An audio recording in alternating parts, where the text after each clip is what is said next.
Hey everyone, it's Mr. Canfield. So today we're going to be learning about implicit differentiation. Woo! Everyone's favorite. So before we start going through these notes,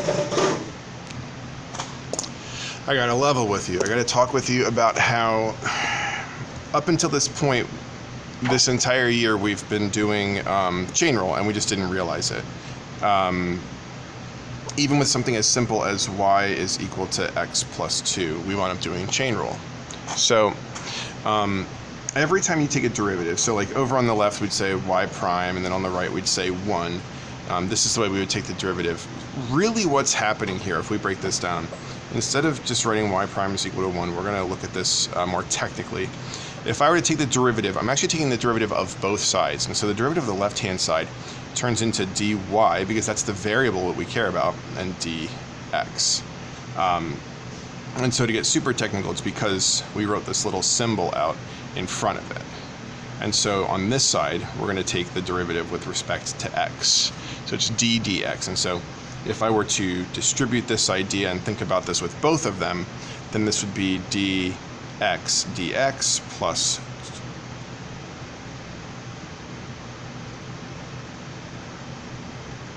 d2 dx. And so if we think about these things, the change in y with respect to the change in x is called the derivative. We can rewrite that as y prime, or we can just say the change in y with respect to the change in x. Here, dx dx, well, what does that actually equal? Well, dx dx, it's the same thing both times, it's just 1. And here, the change in 2 with respect to x, well, 2 doesn't change as x changes, so that's why this is 0. So this is another way for us to look at the derivative and think about the derivative. And we've been doing this all year secretly, just we haven't bothered to say it. So when we get into implicits, we would call this an explicit derivative because of all the naughty language. I mean, because y is in terms of x. Y is explicitly in terms of x. We start getting to things that are implicit when x's and y's get mixed up together. So like if we had xy plus y is equal to 1, this is a situation where if I were to try to get y by itself first, oh, shoot, I made it too easy. I can factor a y out and get x plus 1 is equal to 1. And now I can say y is equal to 1 over x plus 1. And now I can differentiate that and get dy dx very simply using the chain rule, because we could say this is x plus 1 to the negative 1.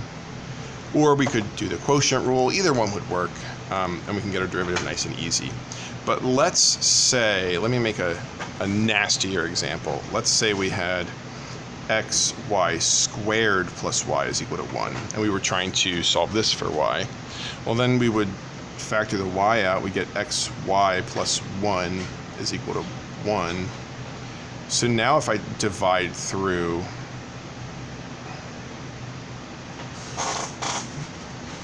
now we have a situation where, unfortunately, y is not by itself, and differentiating this is significantly less comfortable. So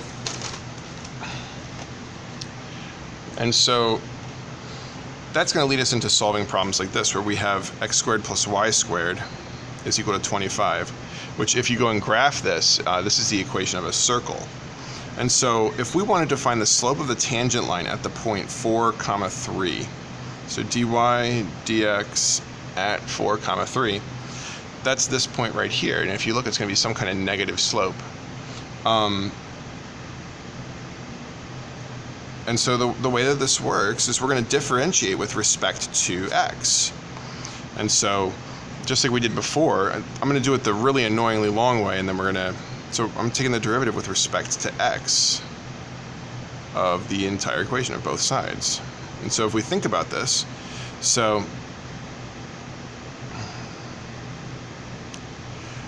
what's the derivative of x squared? Well, it's 2x.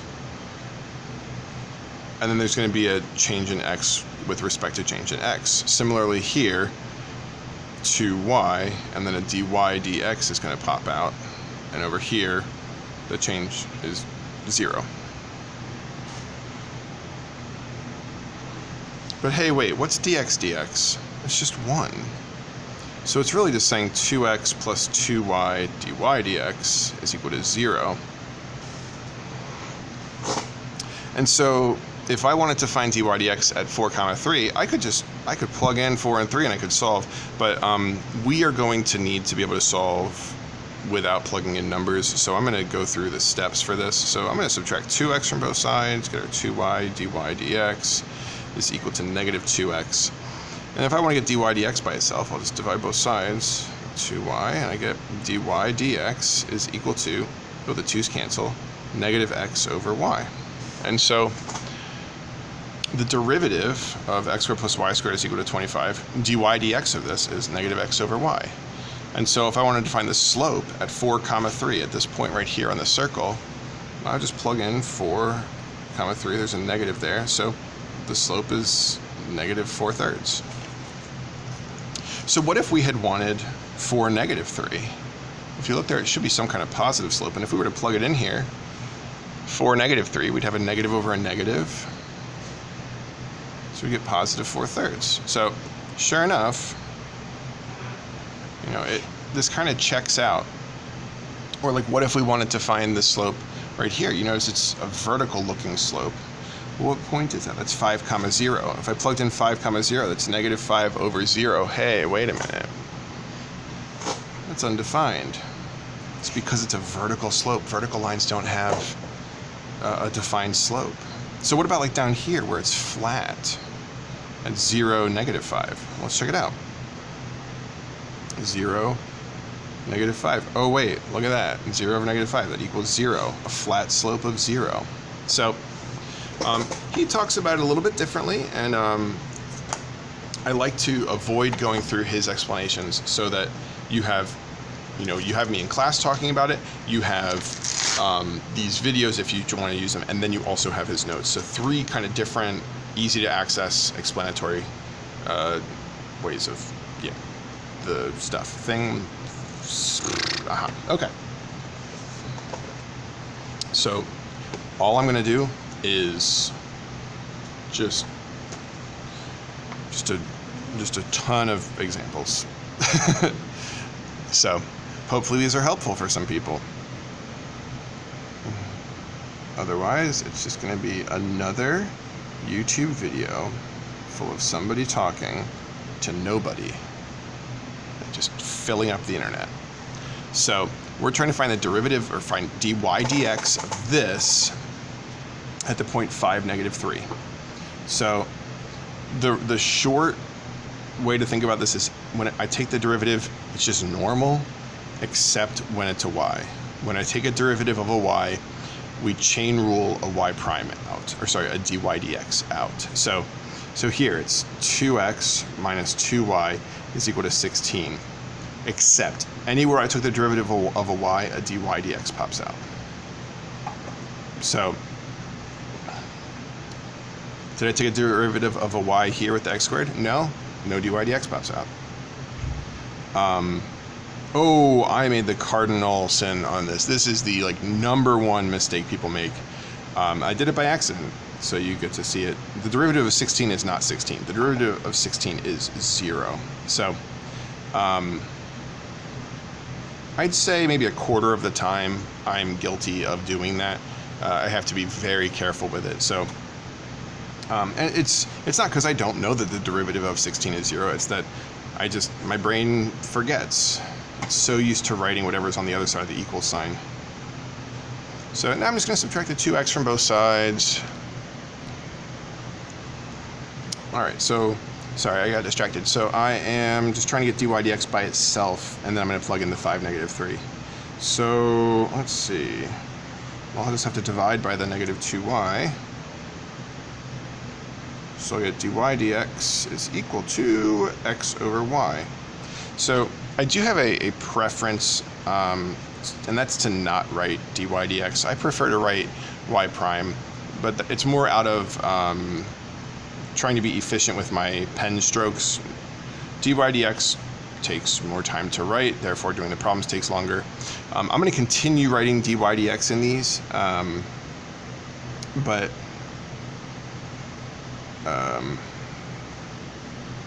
that is kind of my thinking. So I don't know why I wrote the whole problem, but whatever. All right, let's start with the easy parts here. So I know the derivative on this side is 0. I know the derivative of y is just 1 dy dx. But now let's look at this. This says x times y, times.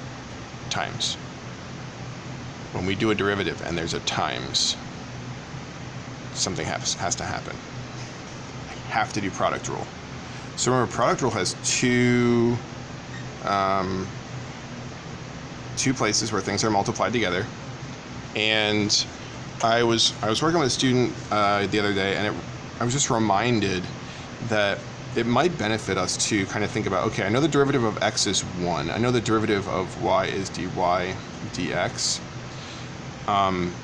So if we're kind of looking at all of those, you always want to put the ones that are diagonal from each other together. So like 1 goes with the y, and x goes with the dy dx. That might help you do product rule. I don't like writing that, I don't like thinking about it like that, but if that's a helpful thing, then maybe consider doing it. For me, I like to say, okay, well, I'm going to take the derivative of the first one, which is 1, leave the second one alone. Then I'm going to leave the first one alone and take the derivative of the second one. So we're just trading places with those derivatives. Okay, so let me write this a little bit neater. So we got y plus x dy dx. Plus dy dx is equal to 0. So my goal is to get dy dx by itself. So if I do that, I'll subtract the y from both sides.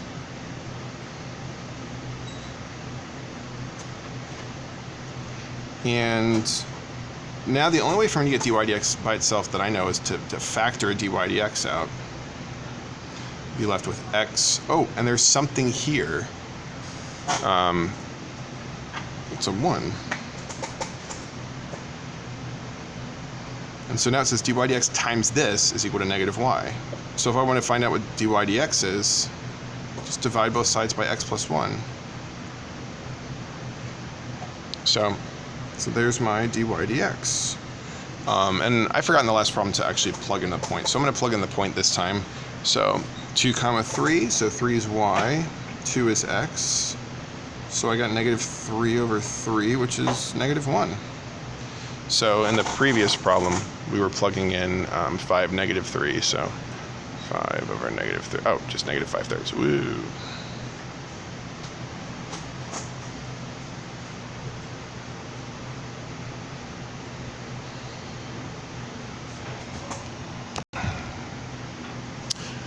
Oh wow, the next one magically appeared on my paper. I didn't pause the video and write it down. Whoops. Okay, so this one, it really starts ramping up the complexity, but just in taking care of what we're doing. So I actually am going to completely rewrite it down here because I want more space. So I'm going to have the equals 2x over here, and then everything else I'm going to kind of space out. We've got the x squared y, then plus our xy squared. So remember, both of these situations, they're going to be, when we do the derivative, well, let's do the right, it's 2. It's the easy part first. They're going to be product rule because it's x squared times y and x times y squared. So because of that, I need to be very, very careful and make sure I account for all 4 slots for both of them. So that's that plus sign. So then there's going to be 2 slots plus 2 more slots. Sort of ran out of space there because I was overzealous with the space there. I planned this. All right, so like in this first one, well, the derivative of the x squared is 2x. The derivative of the y is dy dx. And so if you remember that they always go with the other one,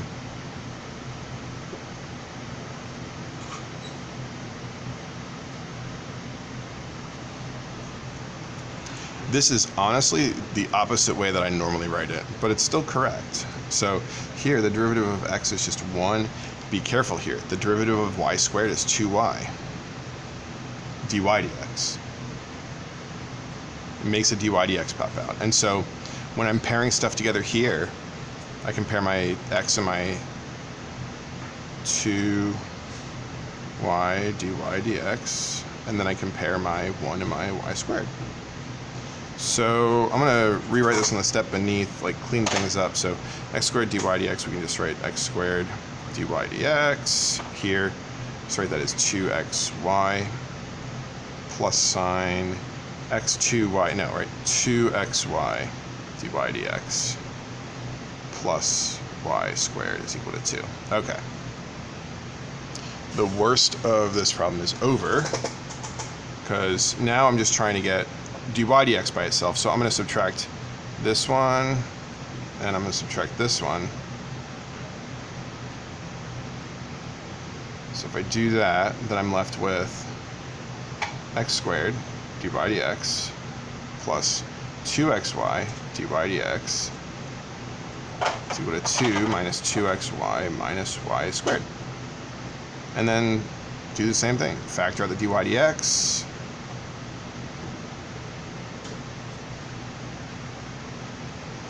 And then divide both sides by the x squared plus 2xy.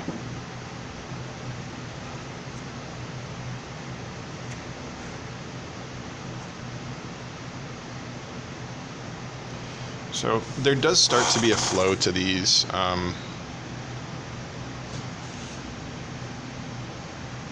right, let's see. Number 4, I think I can fit number 4 into this side.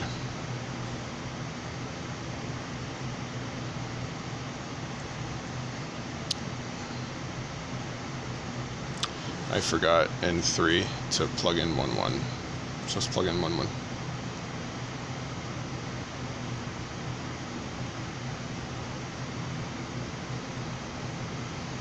So I got negative 1 over 3. Okay.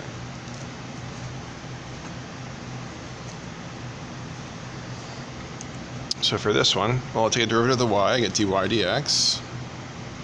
Then plus, oh hey, this is something to the 1/2 power. So it's going to be 1/2 xy to the negative 1/2 power times the derivative of the inside, which is going to be x dy dx plus 1y, product rule, is equal to the derivative of 4, which is 0.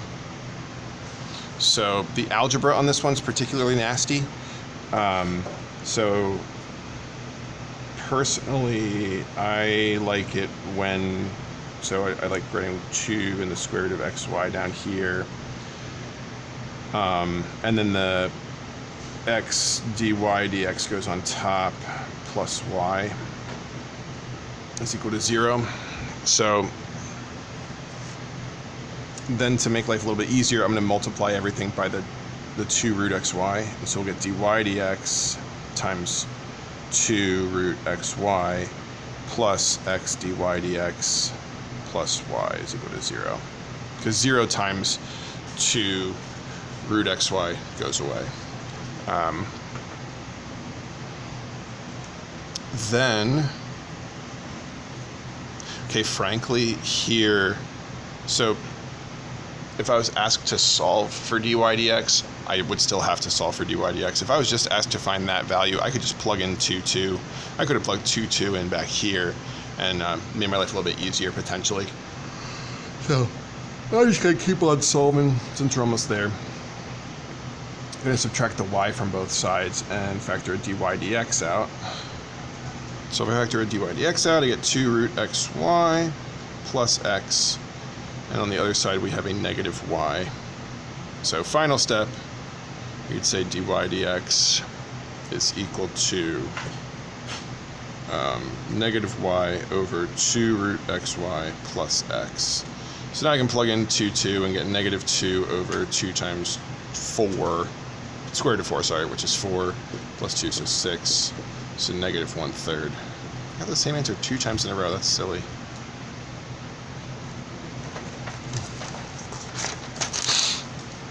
All right, egg sample 5. X plus y squared plus y equals 15 at negative 3 comma negative 1.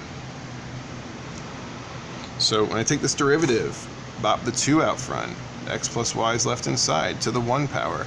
Multiply by the derivative of the inside, which is x prime, oh wait, this is 1, plus dy dx. So that was all this. Then plus the derivative of that, which is just dy dx, is equal to the derivative of 15, which is 0. All right.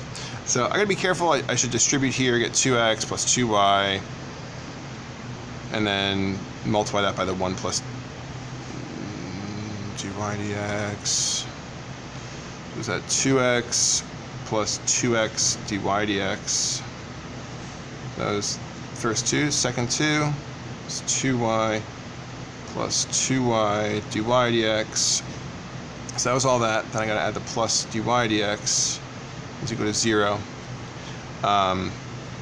Then these all have dy dx. So I'm gonna be like not handling those yet, but I'm gonna subtract the 2x and the 2y from both sides. And then on this side, I'm gonna factor dy dx out. So notice how these are the only three left over here. So we'll have 2x plus 2y. And remember, if you factor a dy dx out of a dy dx, you get 1. So over here, I've got negative 2x minus 2y.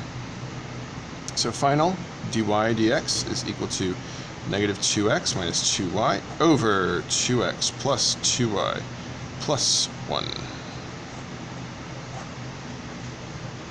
And then if I plug in negative 3, negative 1, so x is negative 3, so it's going to be 6, and then y is negative 1, so it's plus 2. Then negative 2 minus 2 plus 1 minus 4 minus 3. So we have 8 over 3, negative whole thing. Boom. All right. Now we're cooking with gas. Wait, 6 is easier than 5. What the balagna? All right, x squared plus 4y squared equals 4.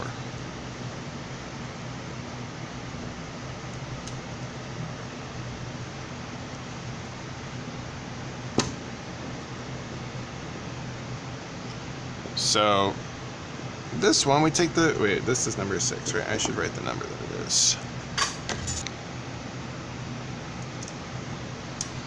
All right, so this time, when we take the derivative of the first one, we get 2x. Then when we take the derivative of this one, we're gonna get 8y dy dx.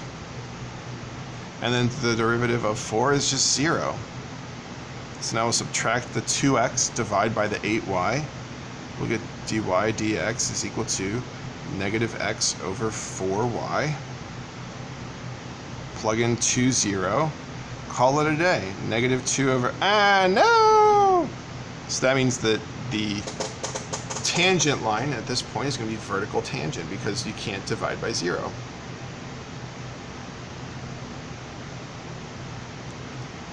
So we can call it a vertical tangent. We could say undefined slope. We could say dne, etc., etc.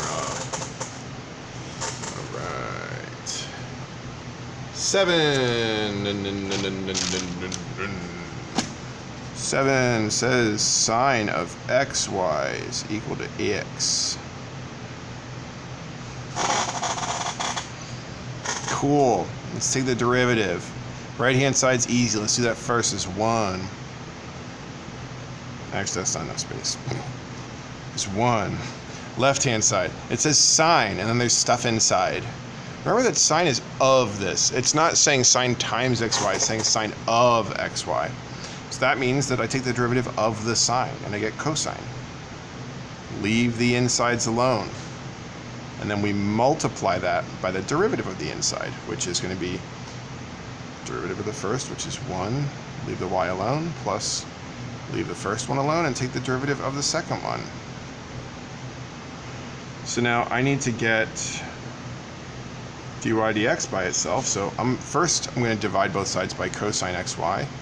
So I'm going to write y plus x dy dx is equal to 1 over cosine xy, which is silly. This is silly because 1 over cosine is secant. So I could rewrite this as y plus x dy dx is equal to secant xy. And then I want to get dy dx by itself still. So secant xy minus y, and then we'll divide it by x. So really weird looking thing. Oh, and it doesn't even ask us to find the value. So then number 8, tangent of x plus y is equal to x.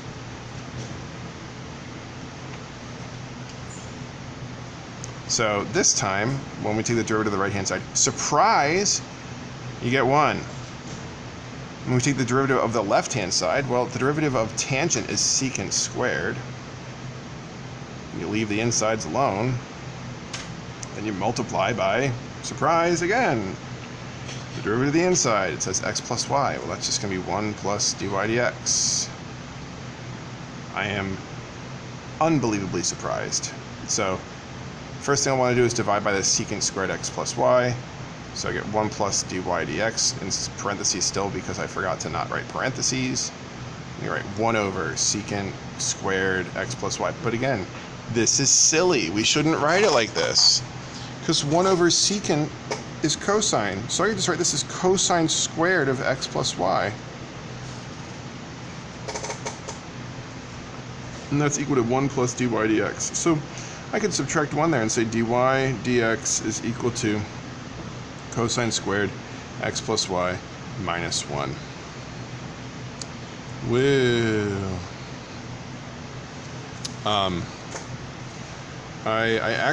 I think I want to take this opportunity for anyone who's watching to, never mind, now we're good. We can manipulate this with a Pythagorean identity. I'm not going to do that right now. All right. Number 9. Okay.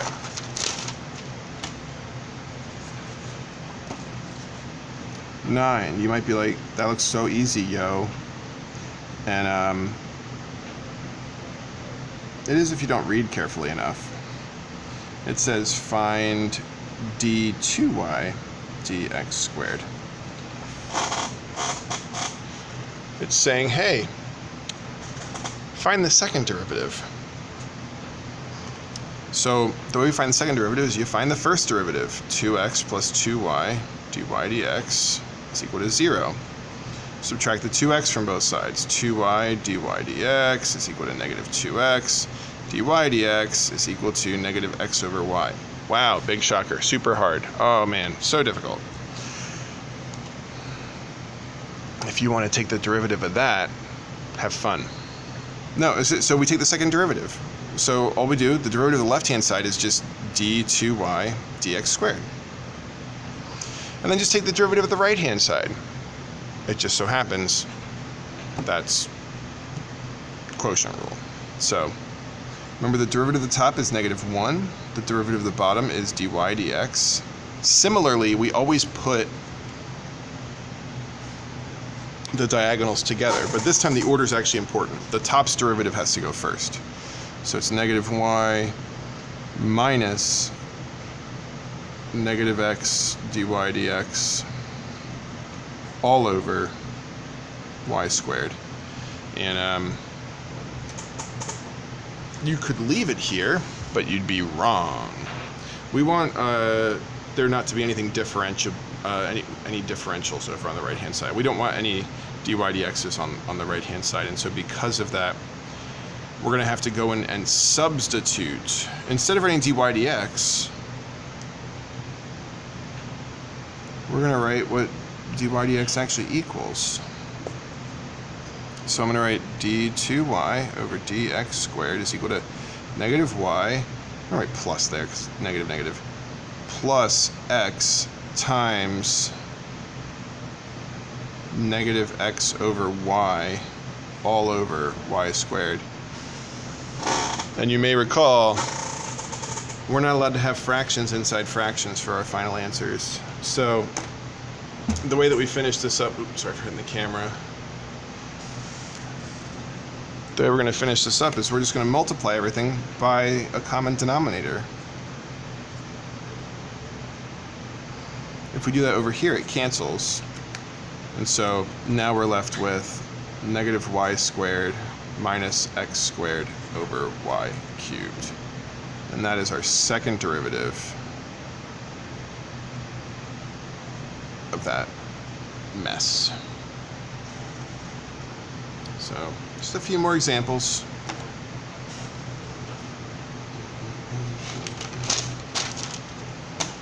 Number 10. Let's see, it says y squared is equal to 9x, and this one also asks for d2y dx squared. So it's asking for the second derivative again. So if I take the derivative of the left-hand side, I get 2y. If I take the derivative of the right-hand side, I get 9. But remember, I took the derivative of a y over here, so it's got to be dy dx.